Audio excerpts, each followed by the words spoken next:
साल 2025। दोस्तों, ये कोई एक हादसे की कहानी नहीं है। ये उस देश की कहानी है जहां भीड़ अचानक नहीं आती, लेकिन इंतजाम हमेशा अचानक खत्म हो जाते।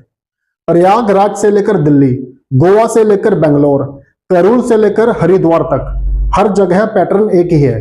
भीड़ पहले से पता होती है, तारीख पहले से तय होती है, वीआईपी लिस्ट भी पहले से तैयार होती है, लेकिन एक चीज हर बार गायब होती है और वो है जवाबदेही।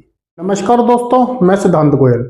दोस्तों, जरा आंखें बंद करके सोचिए। एक ऐसी जगह है जहां लोग पूजा करने आए हैं, एक ऐसी जगह है जहां जीत का जश्न है, एक ऐसी जगह है जहां लोगों में अपने पसंदीदा सितारे की एक झलक पाने की बेचैनी, तो कहीं ट्रेन पकड़ने की जल्दी, और अचानक चीखें, टूटते बैरिकेड, गिरते लोग, और उसके बाद खामोशी। साल 2025। दोस्तों, ये कोई एक हादसे की कहानी नहीं है। ये उस देश की कहानी है जहां भीड़ अचानक नहीं आती, लेकिन इंतजाम हमेशा अचानक खत्म हो जाते। प्रयागराज से लेकर दिल्ली, गोवा से लेकर बेंगलोर, करूल से लेकर हरिद्वार तक, हर जगह पैटर्न एक ही है। भीड़ पहले से पता होती है, तारीख पहले से तय होती है, वीआईपी लिस्ट भी पहले से तैयार होती है, लेकिन एक चीज हर बार गायब होती है और वो है जवाबदेही। जब हादसा होता है तो बयान आते हैं, फाइलें खुलती हैं, मुआवजे की रकम तय होती है, लेकिन कोई ये नहीं पूछता कि अगर सब पता था तो लोग मरे क्यों। दोस्तों, 2025 में दर्जनों लोग नहीं मरे, उन्हें कुचला गया। कभी आस्था के नाम पर, कभी जश्न के नाम पर, कभी स्टारडम के नाम पर। यह वीडियो हादसों की लिस्ट नहीं है, ये उन सवालों की चार्जशीट है जो हर भगदड़ के बाद दबा दिए जाते हैं। क्योंकि इस देश में मौत अचानक नहीं होती, लेकिन लापरवाही हमेशा प्लानिंग के साथ होती है। दोस्तों, साल 2025 की सबसे पहली और सबसे बड़ी भगदड़ ने देश को झकझोर कर रख दिया था। 29 जनवरी 2025, मौनी अमावस्या का दिन। प्रयागराज के संगम तट पर करोड़ों श्रद्धालु स्नान के लिए इंतजार में खड़े थे, लेकिन जिस पल भीड़ का दबाव बढ़ा, उस पल साफ हो गया कि इंतजाम कागजों में थे, जमीन पर नहीं। भीड़ का दबाव इतना ज्यादा था कि बैरिकेड एक एक करके टूटते चले गए।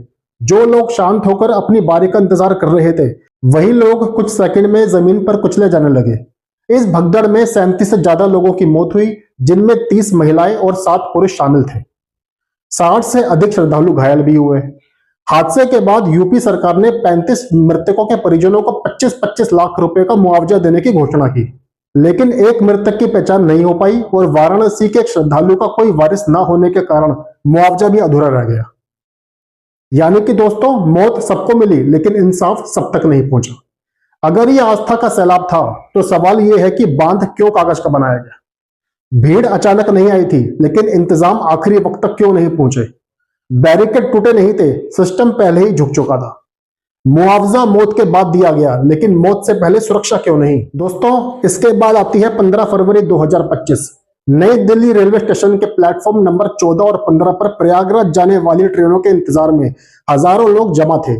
ट्रेन लेट थी और फिर फैली एक अफवाह, प्लेटफॉर्म बदल रहा है। बस यही से हालात बिगड़ गए। लोग एक दूसरे को कुचलते हुए आगे बढ़ने लगे। रेलवे स्टेशन, जो सुरक्षित यात्रा का प्रतीक होना चाहिए था, कुछ ही मिनटों में मौत का मैदान बन गया। इस भगदड़ में 18 लोगों की जान चली गई। यह हादसा किसी प्राकृतिक आपदा से नहीं हुआ, यह हादसा हुआ कुप्रबंधन, संचार की कमी और भीड़ को हल्के में लेने की वजह से। यहां लोगों को किसी ने नहीं मारा, उन्हें अव्यवस्था ने कुचल दिया। दोस्तों, अब सवाल यह है कि ट्रेन लेट हो सकती है, लेकिन सिस्टम इतना सुस्त क्यों था। अफवाह फैली नहीं थी, खालीपन फैला था जिम्मेदारी का। रेलवे स्टेशन पर टिकट बिकते हैं, लेकिन सुरक्षा क्यों नहीं। दोस्तों, गोवा के शिरगांव गांव में श्री लहराई देवी मंदिर में वार्षिक लहराई यात्रा। श्रद्धालुओं की भारी भीड़, ढलान वाला रास्ता और जरा सी चूक। एक महिला ढलान पर गिरती है, एक भक्त बल्ब को छूने की कोशिश करता है और करंट लगने से गिर पड़ता है। बस यही पल था जब संतुलन टूट गया, लोग एक दूसरे पर गिरते चले गए। इस भगदड़ में 7 लोगों की मौत हुई और 100 से अधिक श्रद्धालु घायल हो गए। भगवान के दरबार में मौत आई, लेकिन बाहर व्यवस्था नहीं थी। एक फिसलन, एक झटका और पूरा सिस्टम धराशायी। श्रद्धा थी, लेकिन सुरक्षा सिर्फ नाम की। इसके बाद आता है 4 जून 2025, आरसीबी की ऐतिहासिक जीत। बेंगलोर में जश्न का ऐलान। चिन्ना स्वामी स्टेडियम की क्षमता 35,000, लेकिन पहुंच गए लाखों लोग। भीड़ को अंदर जाने की इजाजत नहीं मिली, गेट बंद थे। लोगों ने गेट तोड़ दिया और देखते ही देखते भगदड़ मच गई। इस जश्न ने 11 लोगों की जान ले ली और 30 से ज्यादा लोग घायल हो गए। दोस्तों ये जीत का जश्न नहीं था, ये सिस्टम की हार थी। जब भीड़ लाखों की हो तो इंतजाम हजारों का क्यों। ट्रॉफी उठ गई लेकिन लाशें भी उठी। 27 सितंबर 2025 तमिलनाडु के करूर में अभिनेता से नेता बने विजय की पार्टी टीवीके की रैली। उम्मीद थी 10,000 लोगों की, लेकिन पहुंचे 30,000 से ज्यादा। विजय देर से पहुंचे, भीड़ बढ़ती गई, दबाव बढ़ता गया और फिर भगदड़। इस हादसे में 41 लोगों की मौत और 100 से ज्यादा लोग घायल हो गए। मृतकों में महिलाएं और बच्चे भी शामिल थे। नेता मंच पर नहीं था, लेकिन भीड़ पहले ही कुचली जा चुकी थी। स्टारडम की कीमत जनता ने अपनी जान से चुकाई। रैली रोकी गई, लेकिन जाने तो लौट नहीं सकती। दोस्तों, आंध्र प्रदेश के श्री काकुलम में एकादशी के दिन मंदिर में भगदड़, 9 मौतें। वहीं उत्तराखंड में हरिद्वार के मनसा देवी मंदिर में अफवाह, वहां भी 9 मौतें और 30 घायल। हर जगह कहानी एक जैसी, भीड़, अफवाह, संकरी जगह और जीरो प्लानिंग। दोस्तों, भगदड़ की वजह अफवाह नहीं, तैयारी की कमी है। हर मंदिर सुरक्षित है, यह सिर्फ पोस्टर पर लिखा होता है। दोस्तों, कोलकाता में लियोनेल मेसी का इवेंट हो या ग्वालियर में कैलाश खेर का कॉन्सर्ट, जहां सेलिब्रिटी पहुंचे वहां भीड़ बेकाबू हुई। वीआईपी घेरे, अधूरी झलक, महंगे टिकट और टूटी उम्मीदें और नतीजा हंगामा, तोड़फोड़, भगदड़ जैसे हालात।